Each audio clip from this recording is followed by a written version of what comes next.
아멘. 할렐루야. 고백합시다. 나를 살리는 말씀과 찬양. 나를 살리는 말씀과 찬양. 네, 나를 살리는 말씀과 찬양. 우리가 성경을 암송하고 또 노래를 부르고, 이 노래라는 건 뭡니까? 우리 입술에 붙어 있는 거죠. 곡조가 노래. 어릴 적 불렀던 노래들이 지금도 기억이 나는 까닭은 뭐예요? 사람은 곡조 있는 그런 언어를 기억하기 쉽도록 구조가 되어져 있죠. 따라서 어릴 적 불렀던 노래들은 지금도 기억이 납니다. 따라서 우리가 주일학교에서 성경 목록을 이렇게 창세기, 출애굽기, 레위기, 민수기, 신명기 이런 것들을 그냥 외우는 것이 아니라 거기에다가 곡조를 붙여서 외우도록 하죠.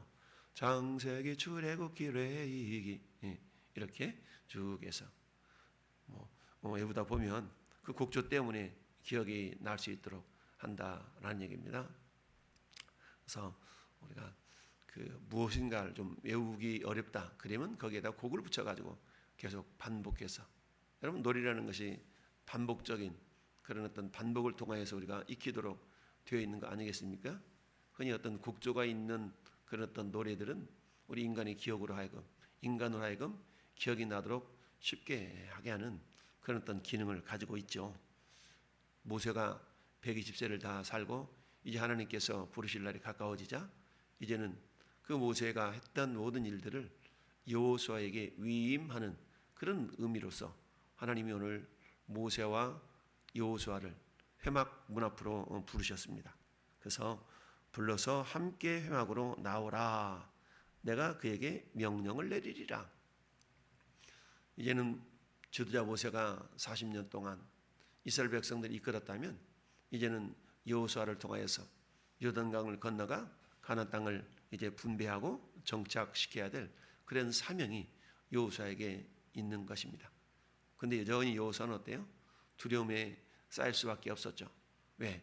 그동안 40여 년 동안 모세의 뒤를 둘랑둘랑 따라다니면서 자기 지도자가 있었기 때문에 그는 그야말로 어려움 속에서도 지도자를 바라보며 이겨냈을 터인데, 이제는 그런 지도자가 사라져 버리니까 하나님께서는 이런 여호수아에게 다시 한번 힘을 주고 용기를 주어야 될 그런 상황이 되어진 것이죠.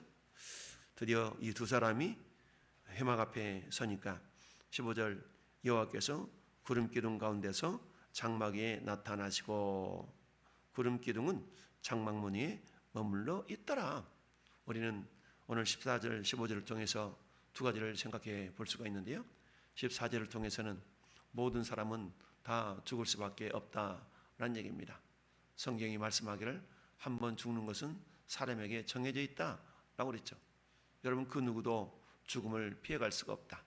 우리 흔히 복음을 전할 때 인간이 절대적으로 해결할 수 없는 두 가지 문제에 모든 인간들은 다 봉착해 있다. 그게 첫 번째 문제가 죄의 문제요, 두 번째 문제가 죽음의 문제다라고 이야기합니다. 여러분 죽음이라는 것은 죄 때문에 나타나는 현상이죠. 그래서 죄의 삭은 사망이다 라고 말씀합니다. 따라서 죄와 죽음과의 관계는 밀접한 관계가 있어서 서로 떼어낼래야 떼어낼 수가 없는 것이죠. 이 두 가지 문제는 결코 인간 스스로 힘으로는 해결할 수가 없습니다. 따라서 이 두 가지 문제를 해결하시기 위해서 하나님이 친히 인간의 모습으로 이 땅에 오셔야만 했던 것이죠. 그 하나님이 예수 그리스도 아니겠습니까? 그래서 한번 죽는 것은 사람에게 정해져 있어요. 근데 죽는다고 끝이 아니고 죽음 위에는 영원한 세계가 있다. 근데 그 영원한 세계는 한 세계는 영원한 지옥이요, 한 세계는 영원한 천국이다. 그러니까 지옥이든 천국이든 영원히 사는 겁니다. 근데 문제는 어때요? 지옥이라는 세계는 영원한 고통 중에 있는 세계고 천국은 영원히 하나님과 함께하는 세계다라는 얘기죠.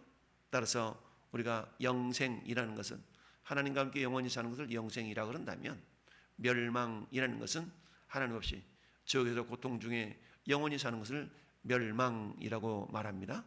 따라서 누구나 예수를 믿으나 안 믿으나 우리는 영원히 살 수밖에 없어요. 중요한 것은 어디에서 영원히 사느냐라는 것이 중요하게 되죠. 따라서 오늘 14절을 통해서는 아무리 위대한 지도자라 할지라도 결국 죽음을 피해갈 수는 없구나라는 것을 우리가 알 수가 있습니다. 우리 모든 사람들은 이처럼 죽음을 향하여 달려가는 그런 열차에 타고 있다라고 말해도 틀릴 바가 없죠. 하나님이 오늘 밤에라도 우리를 오라 하시면 우리는 모든 것을 내려놓고 가야 됩니다. 그러나 감사하게도 우리는 어때요? 천국 가는 열차, 즉 예수 그리스도를 우리 안에 모시고 우리가 주님 안에, 주님이 우리 안에 이처럼 연합된 자로 살아가고 있기 때문에 오늘 밤 이 생을 떠난다 할지라도 우리는 천국 인생이 될 수밖에 없다라는 것이 우리를 위로하게 해줍니다. 15절 말씀을 통해서 알 수 있는 것은 뭡니까? 여호와께서 구름 기둥 가운데서 장막 위에 나타나시고, 구름 기둥은 장막문 위에 머물러 있더라. 이때가 낮은 것을 알 수 있죠. 왜? 하나님은 이스라엘 백성들을 향하여 낮에는 구름 기둥, 밤에는 불 기둥으로 그들과 함께 하셨던 것이죠. 15절을 통해서는 하나님은 멀리 계신 분이 아니라 가까이 계신 하나님이다 라는 것을 늘 우리가 기억할 수 있어야 됩니다. 이처럼 하나님은 어떤 곳에 있다 할지라도 내가 너를 떠나지 아니하며 내가 너를 버리지 않는다 라는 그런 약속의 말씀처럼 우리 주님은 늘 우리 가까이 계신다. 심지어는 우리 안에 계시죠. 볼지어다 내가 문 밖에 서서 두드리노니 누구든지 내 음성을 듣고 문을 열면 내가 그에게로 들어가 그로 더불어 먹고 그는 나로 더불어 먹으리라. 우리 주님은 우리를 성전 삼으셨죠. 즉 우리와 함께하고 싶으시기 때문에 우리를 성전 삼으셔서 우리 안에 영으로 함께 하시는 하나님. 따라서 우리 하나님은 멀리 계신 분이 아니라 늘 가까이 계신 분이시다. 그래서 예수님이 마태복음 28장 대위임, 대사명, 이 대사명을 주실 때도 볼지어다 내가 세상 끝날까지 항상 너희와 함께 있겠다라는 말씀을 주셨습니다. 그러니까 비록 내가 때로는 하나님의 말씀을 잊어버리고 그런 삶을 산다 할지라도 주는 여전히 우리 안에 살아 계신다라는 사실입니다. 여러분 오늘 말씀의 제목이 나를 살리는 말씀과 찬양이라고 그랬어요. 찬양. 우리가 흥이 나면 입술이 콧노래가 나온다라고들 하죠. 콧노래. 근데 이 콧노래가 세상 사람들이야 콧노래이겠지만 우리 예수 믿는 사람들은 그 콧노래가 찬양이요 찬송이 되어져야 될 줄로 믿습니다. 여러분 찬양을 많이 부르고 듣다 보면 우리의 머릿속에 그 리듬이 살아서 이처럼 찬양의 곡조가 우리의 머릿속에 이렇게 기억이 되어지며 떠오르게 된다라는 얘기죠. 따라서 주의 말씀은 내 발의 등이요 내 길의 빛입니다 라는 시편 119편 105절의 말씀처럼 우리의 땅을 살아가는 많은 삶의 지표들이 있습니다. 그런데 하나님의 사람들인 저와 여러분들은 내가 무엇을 붙들고 살 것인가, 나름대로 많은 사람들이 자기가 무엇을 붙들고 살 것인가 삶의 지표라는 게 있지 않습니까? 야 나는 이런 것을 우리가 어릴 때 그 초등학교 시절에 학교에서 전부 다 숙제를 내가지고 니네 집 가훈이 뭔가 다 적어와라 이런 적이 있었어요. 집에 가훈. 그러면 어때요? 가훈이 뭐 아버지 어머니들이 그런 걸 해놓고 삽니까? 그러니까 굳이 가서 물어보면 그냥 성실하게 산다라 그래. 그러면 성실하게 살자. 이런 그런 내용들을 가지고 살았던 기억이 나는데 그러면서 어때요? 액자에다 만들어서 뭐 사랑, 인내 뭐 이런 것들을 적어봤던 기억이 있습니다. 즉 내 삶을 움직이게 할 수 있는 그런 어떤 근거들, 그런 기준들이 우리 가운데 있어야 되는데 그러나 우리 성도들은 어떻습니까? 하나님의 말씀이 우리 삶의 지표가 되고 우리 삶의 어떤 방향성을 제시하는 능력이 되는 것이죠. 그래서 주님이 내가 곧 길이요 진리요 생명이다 라고 말씀하고 있지 않습니까? 여러분 다윗은 시편 16편에서 그렇게 고백하고 있습니다. 우리 주님께서 나를 좌로나 우로나 치우치지 않고 생명길로 쭉 가도록 인도하셨다라는 그런 고백을 하고 있죠. 그러면 생명길로 인도하신 그게 뭐예요? 하나님의 말씀인 것이죠. 오늘날에도 그렇습니다. 우리가 참 힘들고 어려운 상황, 예수님을 믿는다고 해서 그게 사라지진 않잖아요. 우리는 누구나가 다 그런 어떤 어려움 속에서 어려운 환경을 맞닥뜨릴 수가 있습니다. 그러나 중요한 것은 어려움을 당하는 것이 문제가 아니라 그 문제를 어떻게 해결하느냐라는 것이 관건이죠. 따라서 세상 사람들은 어려움을 봉착하게 되면 때로는 막걸리 한 잔, 때로는 노래방 가서 때로는 뭘 하면서 이렇게 그들은 그런 문제를 해결하려 하는 경향들이 있죠. 그러나 전 여러분들이 어려움을 이겨낼 수 있는 비결은 뭡니까? 그것은 여전히 살아계신 하나님의 말씀인 줄 믿습니다. 그 말씀, 그러면 나를 살리는 말씀, 내가 기억나는 말씀, 이것은 어떻게 돼요? 기억이 나야 되겠죠. 그 상황 가운데 나에게 적합한 말씀, 이렇게 힘들고 어려운데 하나님 맞아, 그 말씀. 시편 50편에 50편 15절 말씀에 51편에 환난 날이 나를 부르라 내가 너를 건지리니 네가 나를 영화롭게 하리라. 여러분 환난을 당했어요? 아 맞아, 환난 날이 나를 부르라 그랬지. 내가 너를 건지리니 네가 나를 영화롭게 하리로다. 아 맞아, 내가 이런 어려운 가운데 가만히 있을 것이 아니라 하나님께 부르짖어야지. 야, 이를 향하는 여호와, 그를 지어 성취하는 여호와, 여호와가 이같이 이르시도다 너는 내게 부르짖으라. 제가 대학교 1학년 때 예수님을 믿었는데 가장 저에게 도전이 있던 말씀 예레미야 33장 3절. 근데 나중에 33장 3절보다 더 복된 말씀이 33장 2절이었어요. 이를 향하는 여호와, 그를 지어 성취하는 여호와. 아 하나님은 이를 향하시는구나. 근데 어떻게 일하시지? 아 알고 보니까 33장 3절에 아 우리가 기도하면 하나님 그 기도거리를 가지고 일을 하시는구나 라는 그런 믿음이 생기게 되었어요. 이처럼 우리는 하나님의 말씀을 이렇게 기억하다 보면 그 말씀이 우리를 살리는 그런 능력이 있는 말씀이 된 줄로 믿습니다. 따라서 어때요? 우리는 어떤 상황 가운데서 그 말씀이 생각이 나야 되잖아요. 말씀이 생각이 나도록 하기 위해서는 어때요? 우리가 그 말씀이 우리 머릿속에, 우리 마음속에 생각 주머니에 담겨져 있어야 아 맞아, 그런 말씀이 있었지 라고 알 수가 있는 것이죠. 그래서 주의 말씀은 내 발의 등이요 내 길의 빛입니다 라고 우리가 고백하며 나갈 수 있는 것은 어때요? 우리의 생각 주머니 속에서 그 말씀이 잘 새겨져 있어야 되는 것 아니겠습니까? 그래서 신명기 저 6장 앞으로 거기서 올라가 보면 6장에서 쉐마 교육이라는 게 있잖아요. 쉐마 교육 뭐예요? 듣는 훈련, 듣는 교육. 말씀을 계속 듣다 보면 어때요? 듣는 가운데 우리가 기억이 되는 것이죠. 우리 안에 기억되어진 그 말씀은 어떤 상황 속에서 불현듯 우리를 떠올라서 그 말씀이 우리를 살리는 말씀이 된다라는 사실입니다. 그 말씀에다가 곡조를 붙이면 뭐가 돼요? 그게 시편이 되고 찬송이 되는 것이죠.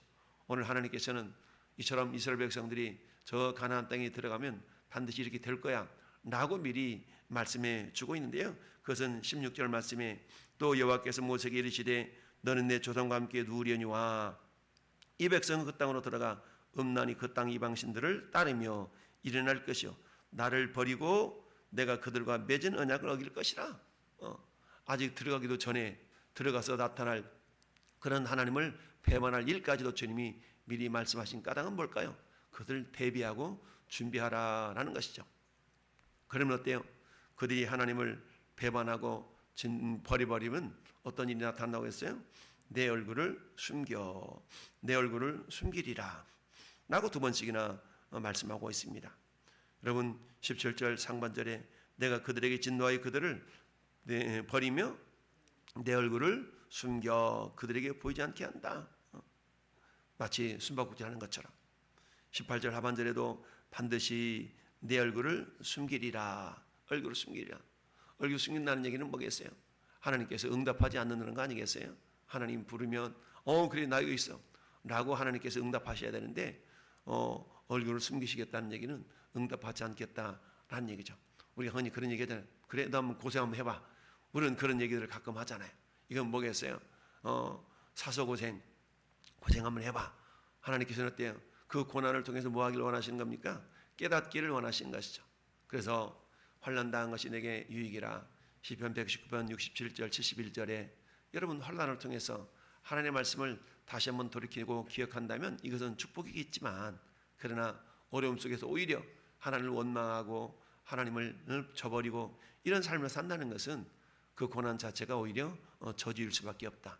그러나 여러분 환난이 고난이 우리에게 유익이 되어지고 축복이 되는 까닭은 어때요? 그 환난을 통해서 하나님의 말씀이 기억이 되어야 되겠죠. 말씀을 기억해서 뭐 하라고요? 우리가 회개하고 돌아올 수 있도록 하시기 위해서 그렇다라는 이야기입니다. 그렇습니다. 하나님은 우리와 늘 함께 하시는 가까이 계시는 분이시다라는 사실 우리는 늘 기억할 수 있어야 됩니다. 우리 앞에 계시고 우리 옆에 계시고 여러분 보혜사라는 말씀이 파라클레토스, 여러분 파라라는 말은 옆에라는 거거든요. 이처럼 우리 가장 옆에서 우리를 도우시는 분, 이끄시는 분, 이런 의미가 보혜사. 원 보혜사는 예수님이시지만 또 다른 보혜사, 성령님이시죠. 그 성령님은 영이시기 때문에 내 안에도 계시고 여러분 안에도 계시고 누구에게도 함께 하실 수 있는 분이죠. 왜? 영이라는 것은 시간과 공간을 초월할 수 있는 능력이 있기 때문이죠. 따라서 이스라엘 백성들이 저 가나안 땅에 들어가서 너희가 나를 버릴 거야. 그럼 내가 너희들에게서 내 얼굴을 숨겨버릴 거야. 라고 말합니다. 그러니까 그런 일이 낯닥들어졌을 때 너희가 이 언약의 말씀을 뭐 하라는 겁니까? 기억할 수 있도록 하기 위해서 노래로 만들어서 외워 들리라 라고 말씀하고 있습니다. 그래서 21절 말씀에 그들이 수많은 재앙과 환난을 당할 때에 그들의 자손이 부르기를 잊지 아니한 이 노래가 그들 앞에서 증인처럼 되리라. 그럼 어때요? 맞아, 하나님이 그렇게 하신다고 그랬지? 라고 하면서 불현듯 자기들의 행동과 생각과 말을 돌이켜서 회개하며 돌아올 수 있도록 하신다라는 얘기죠. 우리 하나님은 멀리 계신 분이 아니라 항상 그들과 함께 하시지만 어때요? 얼굴을 가려버린다 그러면 어때요? 가장 가까이 있어도 보이지 않는 것이죠. 마치 투명인간처럼. 투명인간은 옆에 있어도 우리가 볼 수 없는 것 아니겠습니까? 여러분 보지 못한다고 해서 없는 게 아니잖아요. 여러분 공기는 눈에 보이지 않지만 우리가 흔히 존재합니다. 내 목소리도 우리 전기도 전파도 안 보여요. 그러나 존재하는 것처럼 우리 하나님은 영이시기 때문에 멀리 계신 하나님이 아니라 우리 안에서 우리 앞에서 우리 옆에서 우리와 함께 하시는 하나님이다. 그런데 어때요? 그 말씀이 나를 살리는 말씀이 되려고 그러면 내가 기억이 나야 됩니다. 그러기 위해서는 어떻습니까? 복 있는 자의 삶은 주 여호와의 율법, 여호와의 말씀을 주야로 묵상하는 자로다. 어때요? 계속적인 반복이 능력입니다. 반복적으로 읽고 듣고 우리가 입술로 고백하는 가운데 어느 틈인지 내 마음속에 새겨지는 그 말씀이 있다라는 얘기죠. 다르게 말한다면 여러분 가르쳐 지키게 하라. 마태복음 28장의 이 말씀은 가르쳐 지키게 하라. 이 말은 뭐예요? 행할 때까지 가르치라라는 의미가 담겨져 있죠. 이것은 반복적인 그런 행동이 우리에게 행할 수 있는 능력을 가져다 줄 수 있다는 것을 말씀하고 있어요. 나를 살리는 말씀과 찬양. 여러분 거닐다가 여러분 입술 속에서 흥얼거리는 그 곡조가 여러분을 살리는 찬양이 되기를 바랍니다. 우리 좋아하는 찬양들은 다 있잖아요. 나는 찬송가 몇 장이야, 찬송 어느 곡이야 라는 그런 생각들이 우리 마음속에서 잘 새겨져서 하나님 오늘 그 말씀, 나를 살리는 말씀, 맞아 나는 이 말씀이 참 나에게 복이 돼.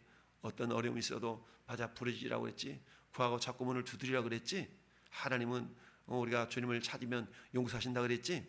어떤 상황 속에서도 내가 붙드는 말씀, 그 상황에서 내가 이겨낼 수 있는 말씀, 그 말씀들이 우리의 기억 속에서 잘 또 기억되어져서 생각날 수가 있다면 그 말씀으로 인하여서 우리는 다시 한번 일어서고 힘을 얻게 될 줄로 믿습니다. 찬양도 마찬가지죠. 우리가 부르는 대부분의 찬양들은 어떤 찬양들입니까? 신앙의 간증들이 있죠. 신앙의 간증들. 그렇기 때문에 신앙의 간증, 다른 사람들의 경험을 내가 간접 경험하는 그런 찬양들. 근데 그 찬양들이 결국 내가 경험하게 되는 직접 경험이 될 때에 그야말로 그 찬양이 나를 살리는 또한 말씀이 되기도 합니다. 자, 오늘 말씀의 제목 나를 살리는 말씀과 찬양이라 그랬어요. 찬양은 곡조에 있는 기도일 수가 있다. 따라서 여러분들 찬송도 찬양도 자주 부르고 자주 듣고 그러다 보면 어때요? 여러분 걸어갈 때도 여러분의 머릿속에서 찬양 가사가 막 이렇게 떠오르기도 하고 곡조가 떠오르기도 하고 그러지 않습니까? 그래서 우리가 늘 어떤 상황 속에서도 말씀이 생각나고 찬양이 생각나서 그 상황과 그 여러 가지 어려움을 능히 이겨낼 수 있는 하나님의 사람들이 될 수 있기를 예수님의 이름으로 축원합니다. 아멘. 살아계신 아버지 하나님 감사합니다. 주의 말씀은 내 발의 등이요